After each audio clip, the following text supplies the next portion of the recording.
So one way to deliver feedback is to create a Google form whose questions line up with the rubric that you're using to grade the students on. That's going to allow you to use that form to go through and effectively mark and critique each of the students' work, and then take that collected data and very easily dump it into multiple different documents that you can provide to the student or the parent with customized feedback based on how the student did. So there is a document written up and linked in the description that goes through the details, but let's take a look. Here I have a form, and it's going to have some data, and I've also got a document here that I'm going to be working with. So when I look at the form first, it is about this petroglyph art project that we did. I've got a bunch of student names in there, and then I've got questions with leveled responses in it. This is a multiple choice question, so when they come up on the form, I'll be able to select one of these options as I go through it. The next question is just a yes, no, sometimes answer, and then the last two are both leveled as well. After that, I can type in my mark and then a comment for the student. Now, when I look at the data that's gathered by that, after I've filled it in for a number of students, I have all these columns and rows of information. Now, each column will line up with a particular question. In fact, the first row is the question that I had right on the form. I'm going to be able to take all this data and have it go to a document that I've set up that's all customized. But in order to customize that, or finish customizing it anyway, so that this data lines up properly, I need to create some tags so that the software we're about to use can find the correct column and put the information in the right place. So we're going to keep this simple. I'm going to click on column 1 and just highlight everything and right click so that I can copy. Now I'm going to come to the bottom and hit the little plus symbol that I have here and create a new sheet. And I could simply right click and paste, but that would just put it all across the top again. And I want something that's going to work a little better in a document. I'm going to go to paste special, and at the bottom choose paste transposed. This turns the information sideways for me. Alright, so with that information there, now what I need is not just the text, but I actually need to add some little arrow brackets around this. So here's how I'm going to add that with a really simple formula. It's going to say equals, and then in quotation marks, because I just need some text here, I'm going to use the two arrow brackets. These are how we identify the tags in our merge document. I'm going to close that with another little quote. And as much as I'm going to be adding this to the word timestamp, is going to show up right here. I can't use a plus symbol. That would be for arithmetic. Instead, I have to use and, or ampersand. I'm going to reference A1, because I want the word timestamp to be there. And then I'm going to ampersand again, just so that I can add the two brackets on the end. So, when I hit enter, I get that. Perfect. And we can see up here that is yellow. When I click into it, it even highlights the cell that it's referencing, so I can see where it's getting that information from. But I don't want to do that over and over again, so I click once on that cell so that I can put my mouse over the lower corner here and drag that down. Now I have little tags for all of them. I'm going to take this whole table. Well, actually, you know what? I don't need timestamp. I'm going to take just these parts of the table and copy. I'm going to come over to the document that I've started earlier, where I have a nice little paragraph started. It's going to drop in name. I had that one ready to go. But now I want to drop this little table into here and paste.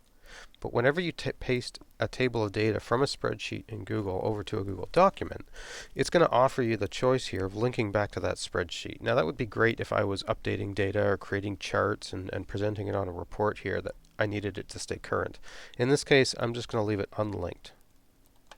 I don't need anything really connected there. I'm going to put my mouse on the edge of the table here so that I can grab it right there. Come on, and drag that out.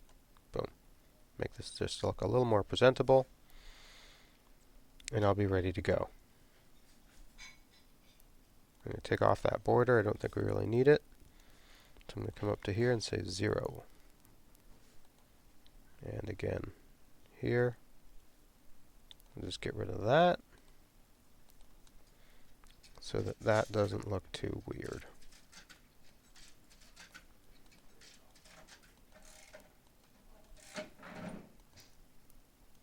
Alright, perfect. Perfect. So when it's all set up and ready to go, you can adjust whatever other formatting you might need to do. I can just close the document now and come back to my spreadsheet.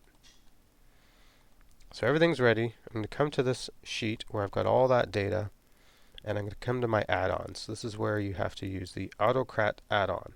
If you've never used it before, you're going to have to come to Get Add-ons. Now it can pop up right here, or you can do a search for AutoCrat, and you will find it in there as well. Once added, you can click it and open it. Now when you open it, it's going to look at your document, and it's going to figure out what column headers are there and what kind of data it's working with. And then you're going to be able to set a few things up and even save the job and edit them for later. Now I'm going to start with a new job. It remembers ones that you've done previously, but I'll start from scratch here. And as it generates that, it's going to want to know the name of this one. So I'm going to cheat, call it the same thing again.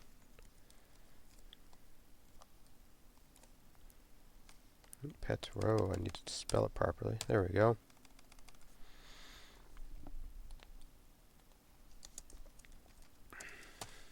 All right. There we go. And it says, nope, can't do that because it's got to be unique. So I'll call it new. Next. Now, what template am I going to use? I'm going to choose from my drive, and since it is the document that I just recently edited, it's going to pop right up under my recent list here, because that's how this gets sorted when it first starts looking for files. There we go. Nice and simple. So I didn't have to look very far. Now, with that in there, I can say next, and it's looking to see if it can match up the tags that it found with the columns that it sees. And it says there's one unmapped tag for some reason. So if I scroll down, I look, and this one is blank. So it's seeing how well did I show how my tribe actually survived, and if I click here, it's going to show me my list of columns. So for whatever reason this didn't line up, I'm just going to go ahead and click it. And now it knows that that tag in my document matches that column. There's another one over here if I needed to make little changes, if I needed to maybe hyperlink to an image and drop that in, but right now everything is standard. We go next. I'll give it a name, and you'll notice right here it says you can use tags. Well, this is the file name that it's about to generate. I'm going to use the tag for name so we get the student's name in there.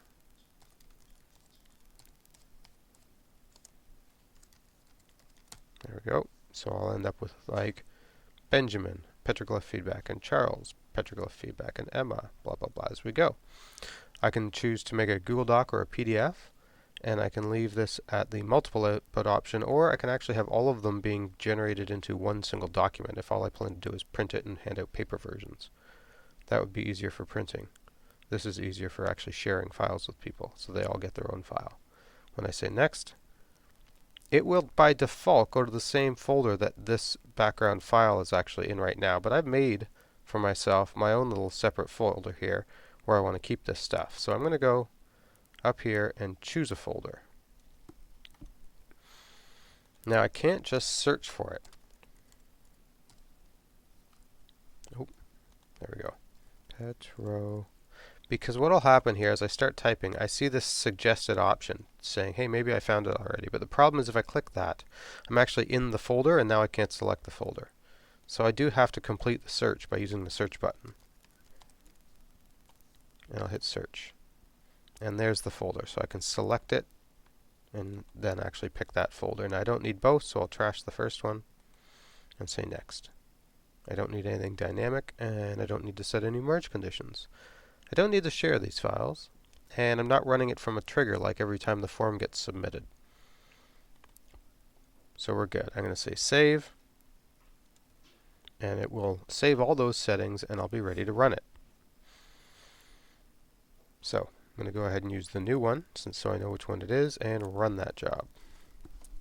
Now as it runs that job, it will give me a little count here of the rows that it's working through. But even better than that, I can take this and move it over to the side. There we go. Just by sort of clicking somewhere in the upper area here of the window. And then down here, I can slide over on my document, and I'll actually see that it's creating some new columns here. And these are going to have little IDs for each file. It's going to give me a link to the file it just created, and then the name of the file it just created.